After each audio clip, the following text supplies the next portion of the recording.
Halo Sobat Komentar, selamat datang di The Komentar. Nah, gimana nih kabar kalian? Udah siap belum berkomentar bareng kita berdua? Sebelum mulai, perkenalin dulu. Nama gue Zalsa dan rekan gue. Nama gue Ardian. Nah, sekarang kita mau bahas tentang berita apa sih, Kak? Berita-berita yang pasti yang lagi hangat diperbincangkan di masyarakat, yang mana kebetulan nih kali ini kita berdua ingin mengomentari berita-berita tersebut. Ada mantan kepala desa korupsi 695 juta. Dan uang korupsinya itu cuma buat nikah doang, buat nikah dan cerai juga pernikahannya. Boleh diceritain gak tuh kayak gimana kronologinya? Soalnya agak heran gitu, agak jarang gitu kan, ada pejabat dia korupsi untuk nikah. Jadi si mantan kepala desanya itu tuh nikah 2 kali, tapi dia juga bilang pengakuannya adalah nikahnya 2 kali tapi enggak langgeng, kata si mantan kepala desanya. Oh, jadi kepala desanya ini dia korupsi dan uangnya itu digunain untuk nikah. Dan akhirnya pernikahannya nggak berhasil. Ya, gimana mau berhasil kalau itu adalah uang panas. Ya kan, panas. Gimana bisa gitu.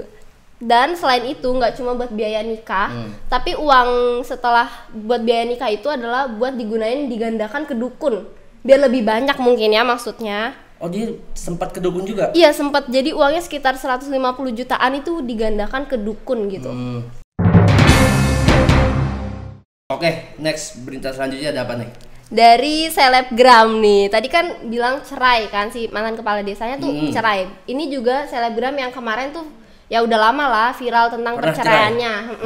Terus sekarang dia viral lagi nih karena kasusnya yang karantina tapi kabur. Oh, si yang punya anak-anak itu iya, ya? Anak yang lucu itu katanya. Yang dipanggilnya Buna. Oh, Buna. Iya, tahu saya. Namanya kalau nggak salah Rahel V-nya. Betul, Rahel V-nya. Siapa yang nggak kenal Rahel V-nya? Semua orang tuh rata-rata tahu loh dia, karena kayak beberapa cewek tuh pengen jadi dia independent woman. Tapi ya gitu sih jeleknya. Ya, jadi yang teman-teman sobat komentar tahu semua juga, jadi Rahel V-nya ini setelah ada event di luar negeri ya kan, bersama satu brand, dia balik ke Indonesia, yang mana seharusnya kan mereka semua tuh yang dari luar tuh harus karantina ya. Betul. Karantinanya karena bukan kepentingan tenaga kerja, bukan kepentingan pelajar, dan juga bukan kepentingan pekerjaan lah. Jadi harusnya ditempatkan di hotel, dan Rahel V-nya ini malah memilih di Wisma Atlet gitu. Padahal dia bisa pilih di hotel loh gitu kan. Nah, bukan emang harusnya di hotel ya? Harusnya di hotel, nggak boleh tuh seorang Rahel V-nya untuk di Wisma Atlet. Jadi udah di Wisma Atlet terus kayak gimana, Sa? Nah, dia kan harusnya sih kalau karantina 2 minggu kan, Kak. Tapi Rahel V-nya tuh cuma 3 hari. Alasannya kangen anak di rumah. Waduh. Sepele banget nggak sih? Padahal banyak orang yang dia juga kangen anaknya, tapi dia tetap menaati gitu loh karantina 2 minggu itu. Terus reaksi masyarakat tuh akhirnya kayak gimana, Sa? Akhirnya muncul petisi. Ada petisinya? Ada petisinya. Supaya? Untuk memenjarakan si Rahel V-nya. Karena ya gitu tadi kan, kayak biar adil lah. Masa dia bisa kabur sedangkan yang lain harus isolasi gitu. Karena juga udah masuk aturan undang-undang juga kan ya untuk karantina. Jadi ada nih semacam undang-undang yang mengatur tentang karantina, bahwa orang-orang yang datang dari luar masuk ke Indonesia nih, Sa, itu harus karantina selama 8 hari sekarang. Jadi si Rahel V-nya itu dijerat nih, baru diduga juga untuk melanggar undang-undang kekarantinaan sama undang-undang wabah penyakit. Dan itu terancam kalau nggak salah 1 tahun penjara dan paling besar denda 100 juta. Wow. Oh iya, kalau masalah petisi ini menurut Sasa, lu setuju nggak untuk dia dipenjarakan? Setuju aja sih, soalnya kan biar merasa adil gitu loh. Biar adil. Biar adil gitu, nggak cuma karena dia punya privilege uang banyak jadi dia bisa semena-mena. Kita ke Bapak Jokowi nih. Kenapa tuh Bapak Jokowi? Menurut BMSI, Bapak Aliansi se-Indonesia, BEMS seluruh Indonesia, Bapak Jokowi bukan memajukan, tapi malah memundurkan Indonesia. Wah, kenapa bisa gitu ya? Kenapa Bapak Jokowi memundurkan Indonesia? Pertama kita bedah dulu nih, yang seperti yang kita ketahui kan dalam satu pemerintahan itu kan pasti kan kita ngelihat sukses atau enggaknya kan bisa dilihat dari dua nih indikatornya. Yang pertama dari angka kemiskinan turun atau naik dan infrastruktur. Itu yang paling penting tuh dari kemajuan negara. Jadi aliansi BEM se-Indonesia ini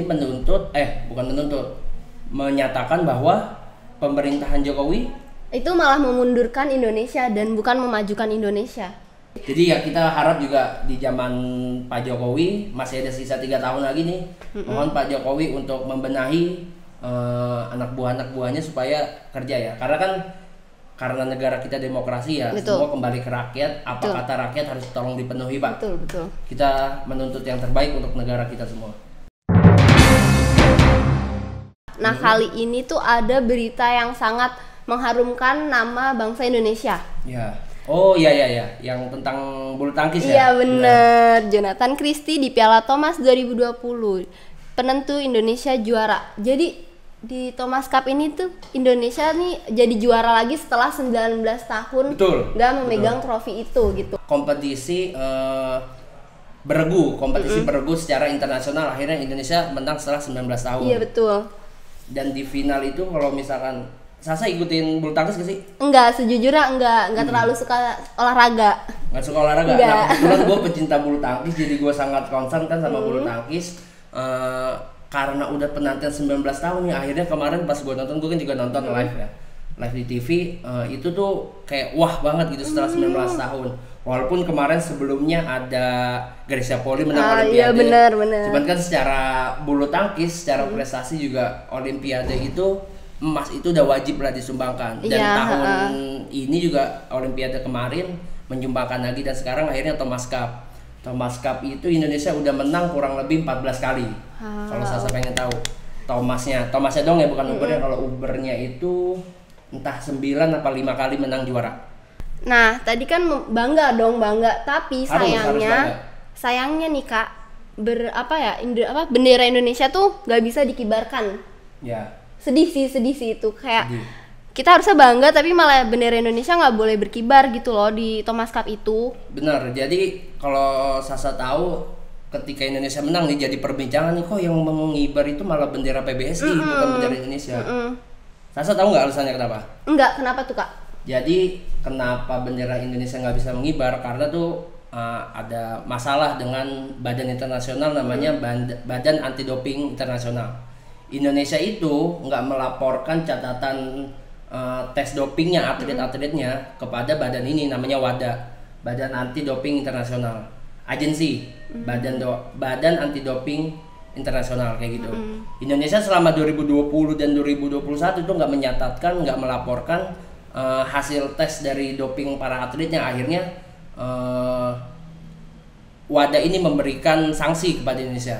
Sanksinya ada 3 sebenarnya, Sa. Apa aja tuh? Yang pertama, kalau setelah peringatan ini Indonesia tidak melaporkan, yang pertama Indonesia nggak boleh menggelar perhelatan olahraga dari segi regional, nasional ataupun internasional, nggak boleh juga mengikuti. Dan sanksi yang terbarunya itu nggak boleh berkibar, karena kemarin kan kebetulan Thomas Cup lagi bergulir gitu. Jadi alasannya karena itu, Sa, tentang doping. Oke, ternyata udah banyak banget nih Kak berita-berita yang kita bahas nih di kali ini. Udah cukup banyak ya, benar. Mulai dari selebgram sampai ke prestasi Indonesia. Bener, ya kan? Oke, jadi kayaknya udah cukup untuk video kali ini gitu ya kan? Oke, sampai ketemu di konten-konten selanjutnya bersama kita, Sasa dan Ardian. Terima kasih. Bye.